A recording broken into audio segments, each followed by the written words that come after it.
오늘 우리에게 주시는 하나님의 말씀은 로마서 8장 34절 말씀입니다. 로마서 8장 34절 우리 한 절 말씀을 우리 다 함께 읽도록 하겠습니다.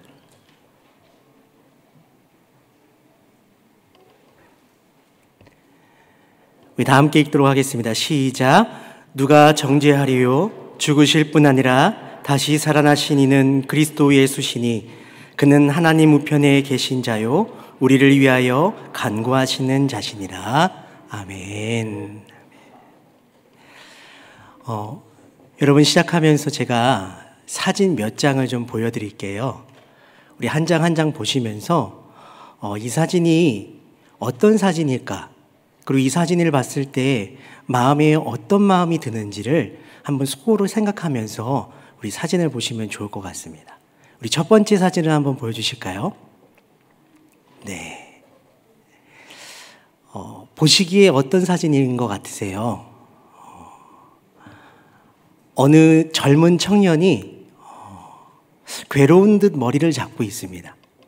저 청년에게 무슨 일이 있었을까? 한번 추측해 보건대 시험을 잘 못 봤나? 아니면 준비했던 취업이 잘 안 돼서 마음이 괴로운가? 이런 상상을 좀 해볼 수 있을 것 같습니다. 다음 사진 한번 보여주실까요? 이번엔 좀 나이가 있으신 분이시네요. 여기 계신 우리 주일학교 학생들 아버지 같은 그런 분이신 것 같은데, 저분도 머리에 어디가 아프신지 괴로우신지 이렇게 머리를 감싸고 계시네요. 무슨 일이 있을까요?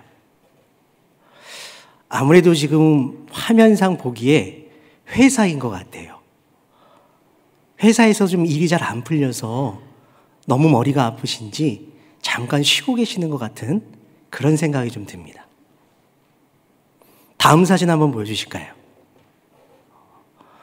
이 사진은 보시면 딱 어떤 사진인지 아시겠죠? 어느 분이 아프신 것 같습니다. 보아하니 할머니, 할아버지 나이대의 분이신 것 같아요. 몸이 너무 아파서 하루하루를 약으로 이렇게 하루하루를 보내고 계시는 그런 분의 사진인 것 같습니다. 여러분, 마지막 사진 한번 보실까요?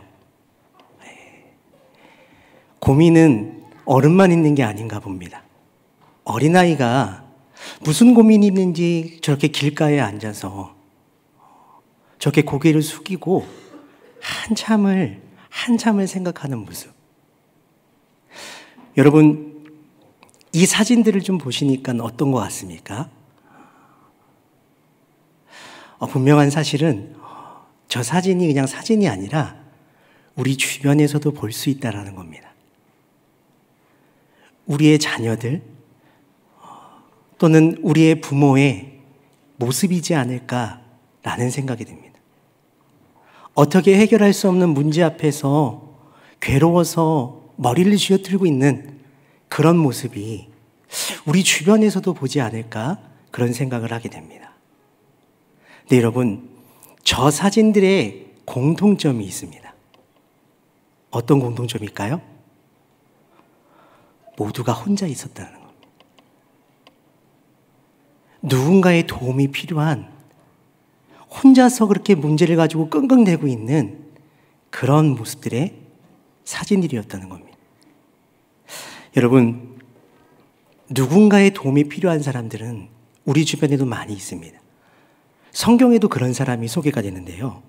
마가복음 2장에 등장하는 어느 중풍병을 앓고 있는 그런 환자였습니다. 중풍병은 뇌에 문제가 있어서 몸이 마비가 되는 거예요. 그래서 몸을 마음대로 움직일 수 없는, 말조차 제대로 할 수 없는 그런 병을 말하는 겁니다. 스스로는 아무것도 할 수 없는 병, 차라리 이렇게 살다가 내가 언젠간 죽겠구나, 그런 마음으로 하루하루를 버티며 살아가는 병이 바로 이런 외로운 병, 중풍병이라는 겁니다. 그런데 이 중풍병 환자 귀에 예수님께서 자기가 살고 있는 동네에 오셨다는 소식이 들린 거예요. 더군다나 그분은 모든 병을 고치실 수 있는 능력이 있는 분이라고 소문이 난 겁니다. 그의 마음이 어땠을까요? 그분을 만나고 싶어졌죠. 그분을 만나서 나의 병도 고침받고 싶었겠죠. 그러나 갈 수가 없는 거예요. 왜요? 혼자서는 아무것도 할 수 없는 사람이기 때문에. 그때 성경에서는 어떤 4명의 사람이 이 중풍병자가 누워있는 침대 그대로를 들고선 예수님께 데려갔다고 기록이 되어 있어요. 예수님이 계신 집에 도착하니까 사람이 너무 많은 거예요. 들어갈 수가 없는 거예요. 그래서 이 4사람이 선택한 방법은 무엇이었는가? 지붕 위에 올라가서 지붕을 뜯어가지고 침대 그대로 내려서 이 중풍병 환자 이 사람을 예수님이 만날 수 있게끔 도와준 거예요.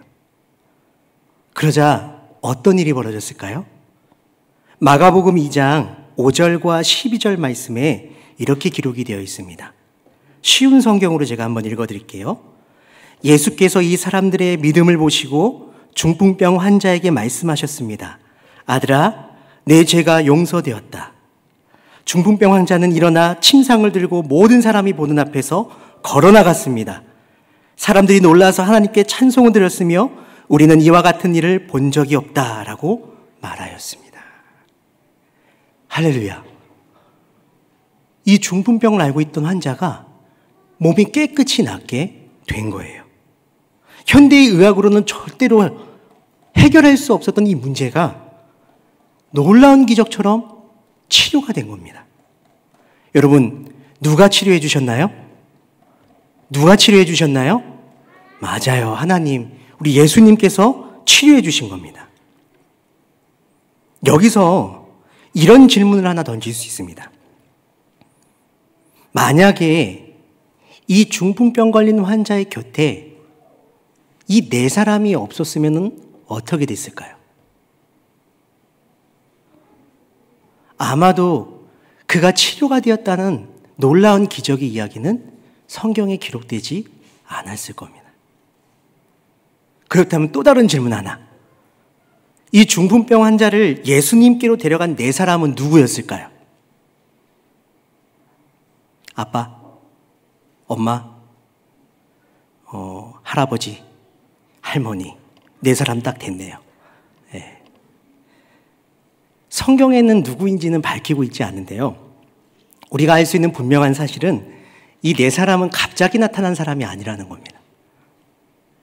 혼자서는 아무것도 할 수 없었던 자신의 처지를 한탄해하면서 매일 하루하루를 고통 가운데 살아가고 있었던 그의 곁을 지켜주고 있었던 사람이었다는 겁니다.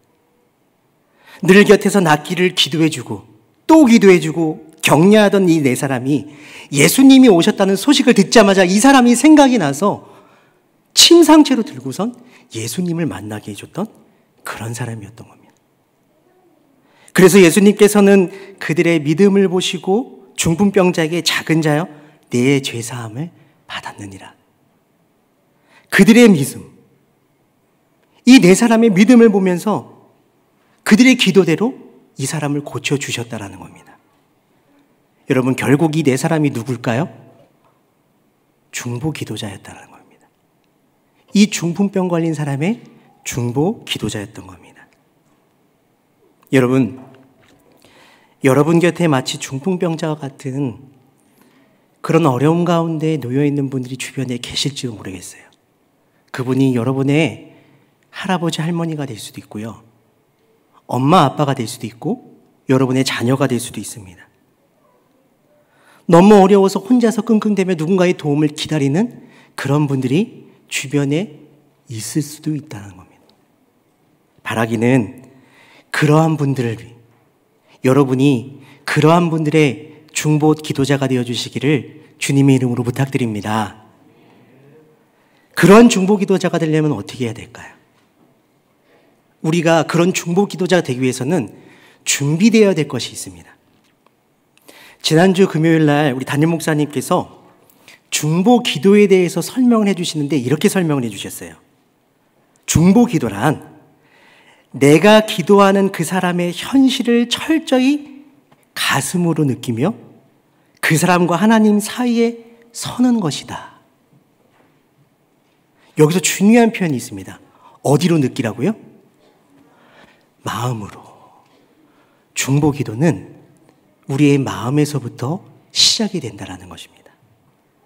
자, 그러면 우리가 하나님께서 기뻐하시는 그런 중보 기도자가 되기 위해서 어떠한 마음의 준비를 해야 될까요? 세 가지 내용을 살펴볼 텐데요. 그 첫 번째 내용은 바로 희생하는 마음입니다.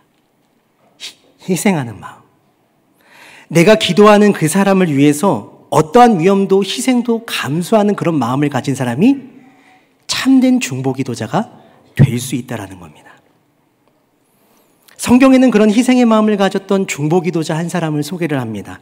누구일까요? 바로 모세입니다. 모세.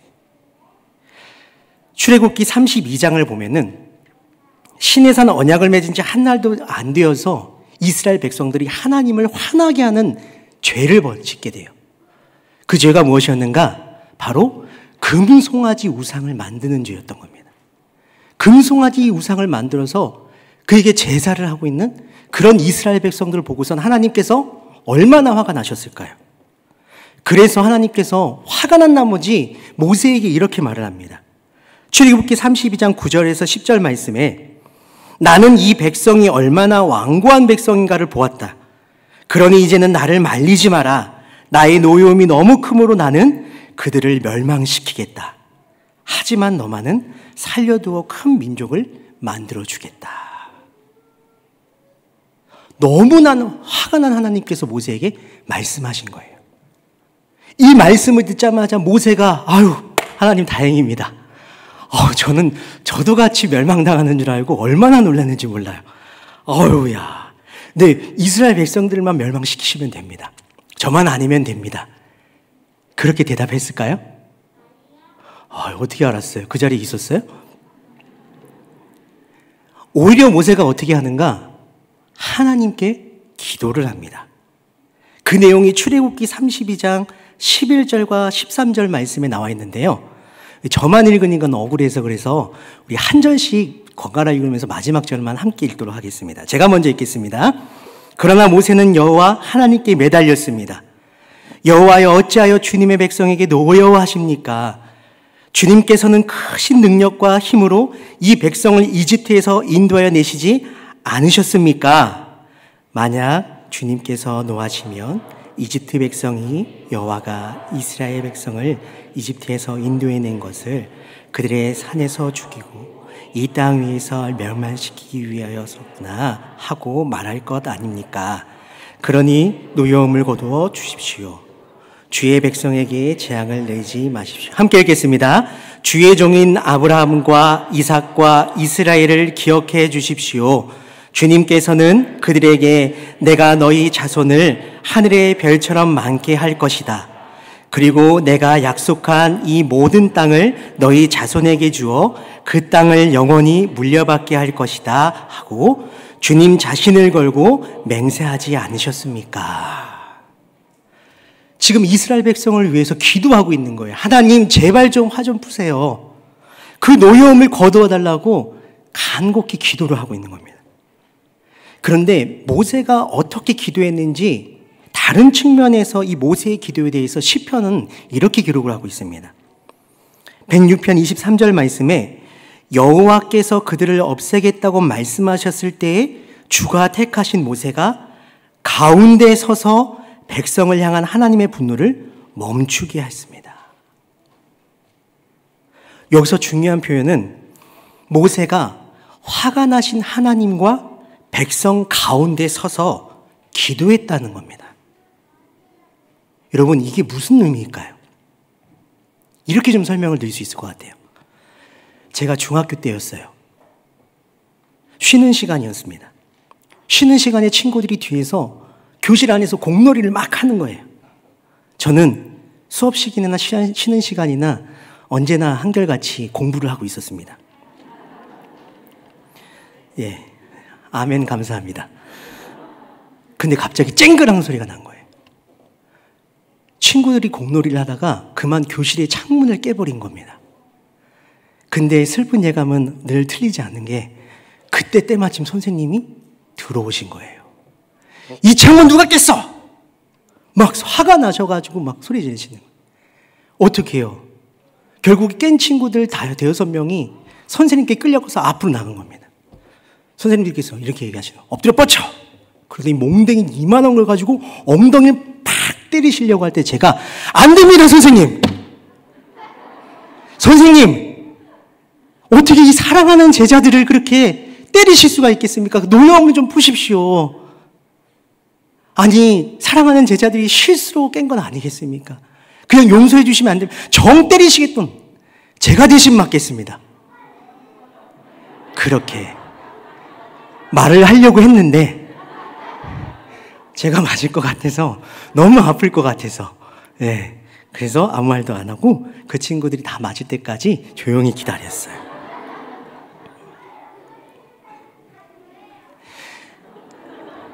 네, 너무 실망하지 마세요. 네. 근데 여러분, 모세는 저하고는 좀 달랐어요. 모세는 단순한 중보기도자가 아니었다는 거예요. 그는 이스라엘의 죄로 인하여서 분노의 매를 드시는 그 하나님과 이스라엘 백성들 사이에 서서 기도했다는 겁니다.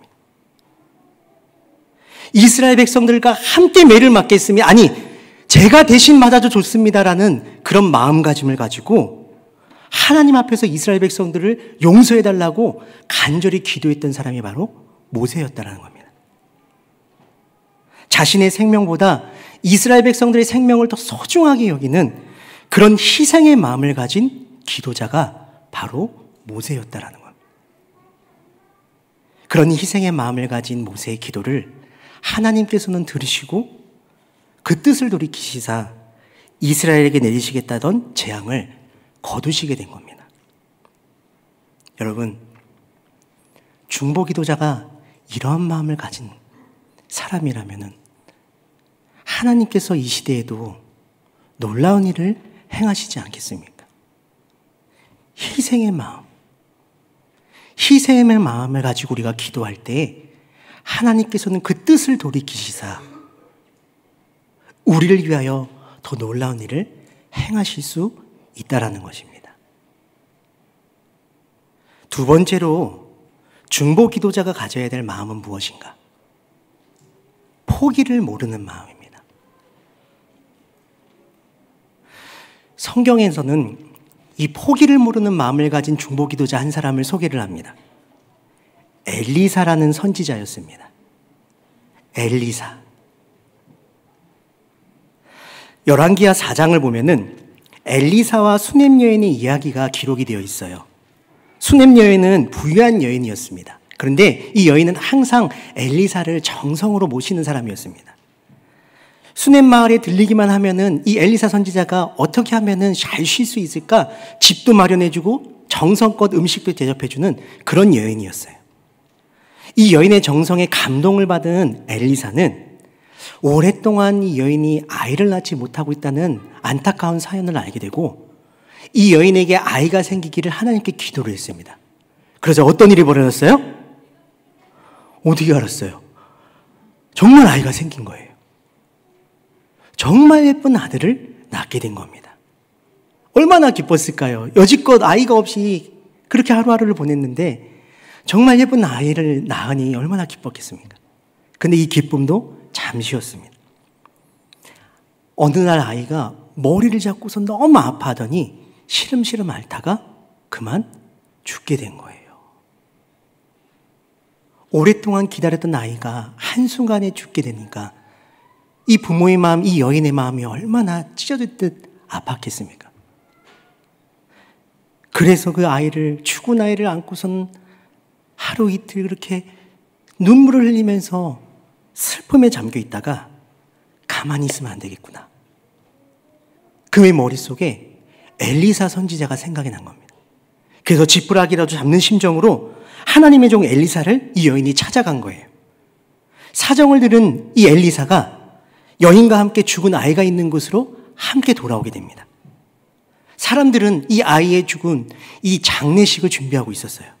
그때 엘리사가 죽은 아이가 누워있는 방으로 혼자 들어갑니다. 그리고 성경에는 이렇게 기록이 되어 있어요. 열왕기하 4장 33절에서 35절 말씀에 엘리사는 방으로 들어가서 문을 닫았습니다. 방 안에는 엘리사와 아이밖에 없었습니다. 엘리사가 여호와께 기도를 드렸습니다. 그리고 나서 침대로 가서 아이 위에 엎드렸습니다. 자기 입을 아이의 입에 맞추고 자기 눈을 아이의 눈에 맞추고 자기 손을 아이의 손 위에 올려놓았습니다. 그렇게 아이 위에 엎드려 있는 사이에 아이의 몸이 따뜻해지기 시작했습니다. 엘리사는 침대에서 내려와 방 안에서 왔다 갔다 한 다음 다시 침대에 올라가 아이 위에 엎드렸습니다. 그러자 아이가 재채기를 7번 하더니 눈을 떴습니다. 할렐루야. 예, 죽었다 살았다는데도 놀라지도 않아요. 어떻게 되냐. 엘리사 눈앞에 아이가 죽어 있는 겁니다. 그때 엘리사가 취한 행동이 무엇입니까? 생명의 주관자 되시는 그 하나님께 기도하는 거예요. 죽은 아이를 앞에 두고 기도하는 겁니다. 싸늘하게 식어버린 아이의 몸에 자신의 온기를 마치 옮겨 담듯이 아이의 몸에 위에 올라가서 엎드려서 자기의 입을 그의 입에, 눈을 그의 눈에, 자기 손을 그의 손에 대고선 기도하는 겁니다.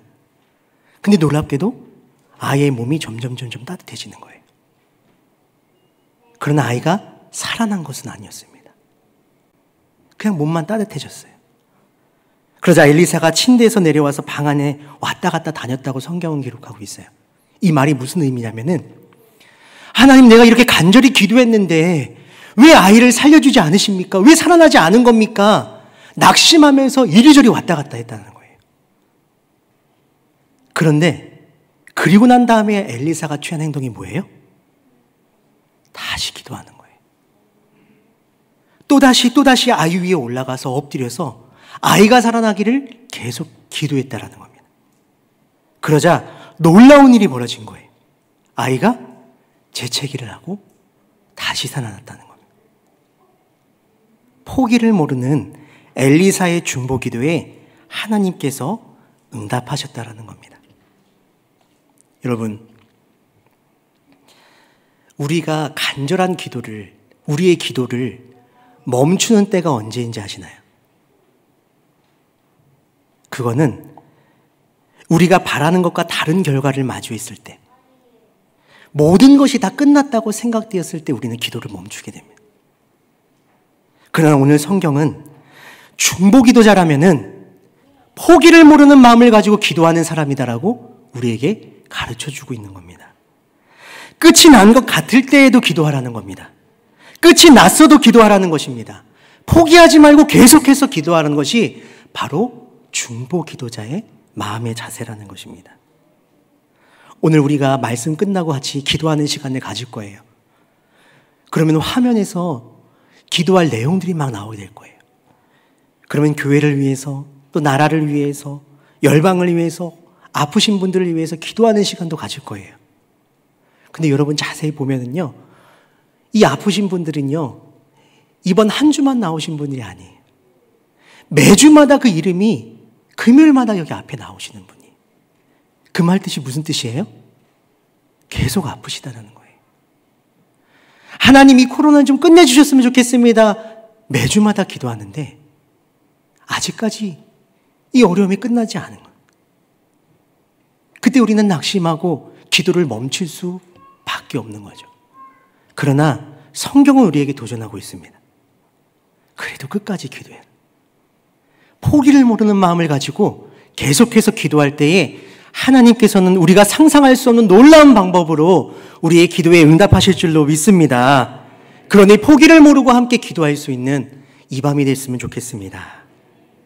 마지막으로 중보기도자는 어떠한 마음을 가지고 기도하는 사람일까요? 사랑으로 가득한 마음을 가진 사람이 바로 중보기도자라는 겁니다. 사랑으로 가득한 사람. 제가 과거에 경찰서에 잡혀간 적이 있어요. 아니, 진짜가 아니라 예를 드는 거예요. 사건 번호 2022-01번. 사건명은 집안 청결 상태 방치 사건이었습니다. 이 말은 집안에 먼지가 쌓여가는데 빨래거리, 설거지거리가 쌓여가는데 청소를 하지 않고 그대로 방치했다는 혐의로 현행범으로 잡혀간 거예요. 여러분, 그런 사람 본 적 있어요? 청소 안 했다고 우리 아빠를 잡아간 그런 경찰 보셨어요? 청소 안 한 게 경찰서에 잡혀가는 그런 죄인가요? 아니에요. 그런 건 죄가 아니죠. 근데 여러분, 놀랍게도 성경에서는요, 전혀 죄가 안 될 것 같은 것을 죄라고 이야기를 합니다. 사무엘상 12장 23절 말씀에 이렇게 기록이 되어 있어요. 나도 여러분을 위해 기도하는 일을 멈추지 않겠소. 만약 내가 기도를 멈춘다면 그것은 여호와께 죄를 짓는 일이요, 나는 여러분에게 무엇이 좋고 옳은 것인가를 가르치겠소. 이 사무엘상 12장은 사무엘이 이스라엘 백성들에게 고별사를 전하는 내용을 기록하고 있어요. 그 고백 중에 하나가 바로 이겁니다. 너희를 위하여 기도하기를 쉬는 죄를 여호와 앞에 결단코 범하지 않겠다. 이 말은요, 중보기도를 쉬는 것은 하나님 앞에서 죄를 짓는 것과 같다라고 말하는 거예요. 여러분, 누군가를 위해서 기도하는 것을 멈추는 게 죄라고 지금 이야기하는 거예요. 이 말대로라면요, 여기 계신 분도 형행범으로 잡혀갑니다. 저도 잡혀가요. 설마 하나님께서 기도 안 했다고, 누군가를 위해서 기도 안 했다고 잡아가시겠어요? 죄를 모르시겠어요? 근데 사무엘은 지금 내가 누군가를 위하여서, 내가 이스라엘 백성들을 위하여서 중보기도하는 것을 멈추게 된다면은, 쉬게 된다면은 그것은 나에게 죄다, 하나님 앞에서 죄다 라고 여기고 있는 거예요. 왜 그렇게 여겼을까요? 사무엘은 왜 중보기도를 쉬는 것을 죄로 여겼을까? 성경은, 예수님께서는 이런 말씀을 하신 적이 있습니다. 내 모든 마음과 모든 목숨과 모든 정성을 다해서 내 하나님 여호와를 사랑하라. 하나님의 자녀인 우리에게 있어서 가장 중요한 것은 무엇일까요? 하나님을 사랑하는 거예요. 하나님을 예배하는 겁니다. 만일 우리가 하나님을 사랑하지 않고 우상을 섬기고 하나님을 예배하지 않는다면 그거는 죄일까요? 아닐까요? 죄라는 거죠. 그런데 그것만큼 또 중요한 명령, 말씀이 있어요. 그것은 내 이웃을 내 자신처럼 사랑하라는 거예요. 내 이웃을 내 자신처럼 사랑하는 것. 만일 이웃을 사랑하지 않고 이웃을 살피거나 섬기기를 미루고 그를 위해서 기도하지 않는다면 그것이 죄일까요? 아닐까요? 왜 아무 대답이 없어요? 죄일까요? 아닐까요? 죄라고 대답하면 잡혀갈 것 같고 아니라고 하면 또 아닌 것 같고. 여러분, 이게 무슨 말이에요? 사무엘은 이스라엘 백성들을 너무너무 사랑했다는 거예요. 정말 사랑해서 그들을 위해서 기도하는 일, 세상에서 가장 가치 있는 일로 여기고 가장 중요한 일로 여겼다라는 겁니다. 그래서 만일 이스라엘 백성을 위해서 중보기도하는 것을 쉬는 것은 그에게 있어서 하나님 앞에서 큰 죄를 범하는 것 같은 그런 중요한 일로 여겼다는 겁니다. 그의 마음에 이스라엘 백성을 향한 사랑으로 가득 차 있었기 때문에 그는 그것을 죄로 여길 만큼 중요하게 여겼다라는 겁니다. 분명한 사실은 우리의 마음에 사랑이 가득할 때 우리는 누군가를 위해 기도할 수 있는 중보기도의 사람이 될 수 있다라는 거예요. 그런 중보기도의 사람이 되시기를 주님의 이름으로 축복합니다. 근데 사실 힘들어요. 그런 중보기도의 사람이 되는 게 쉬운 일은 아니에요. 나 하나 살피기도 힘든데, 내 문제 해결하기도 힘든데, 누군가를 사랑하는 마음으로, 그를 위해서 기꺼이 희생하는 마음으로 끝까지 포기하지 않고 새벽마다 나와서 기도하고 금요일마다 나와서 기도하는 거요? 어찌 보면 인간으로서 자체 불가능한 일로 보이기도 해요. 그런데 여러분, 인간의 몸으로 먼저 그 모범을 보이신 분이 계시다라는 거예요. 그게 누구일까요? 예수님입니다. 예수님이 누구신가요? 우리 구원을 위해서 하나님이신 예수님께서 피조물인 인간인 몸을 입고 이 세상에 오신 분이 바로 예수님입니다. 그냥 이 세상에 오신 것뿐만이 아니라 죄인인 우리와 하나님 사이에 서서 중보 기도자가 되어주십니다. 죄로 말미암아 하나님 우리 사이에 서서 우리가 치러야 될 죄값을 대신 치르시고 우리를 너무나 죽기까지 사랑하셔서 십자가에 달려 죽으신 분이 바로 예수 그리스도라는 겁니다. 이뿐만이 아닙니다. 누가복음 23장 34절 말씀에 이렇게 기록이 되어 있습니다. 예수께서 말씀하셨습니다. 아버지, 저 사람들을 용서하여 주소서. 저들은 자기들이 하고 있는 일을 알지 못합니다. 예수님이 어떤 분이십니까? 자신을 믿기를 거부한 사람들, 도리어 예수님을 십자가에 못 박으라고 소리친 그 사람들, 십자가 밑에서 조롱하며 침을 뱉으며 돌을 던졌던 그 사람들을 위해서 저들의 죄를 용서해달라고 포기하지 않으시고 한 영혼 한 영혼을 포기하지 않으시고 기도하신 분이 바로 예수님이시라는 겁니다. 거기서 끝나지 않았습니다. 로마서 8장 34절 말씀에 이렇게 증언을 하고 있습니다. 이 말씀은 우리 다 같이 한번 읽어보겠습니다. 시작. 누가 감히 죄가 있다고 판단하겠습니까? 죽으신 분은 그리스도 예수이십니다. 그분은 죽으셨을 뿐만 아니라 다시 살아나 하나님의 오른편에 앉아 계시면서 우리를 위해 중보 기도를 하고 계십니다. 이분이 바로 우리 예수님이십니다. 지금도 살아계셔서 하나님 우편에서 우리를 위해서 중보 기도하고 계시는 분이 바로 우리가 믿는 예수님이십니다.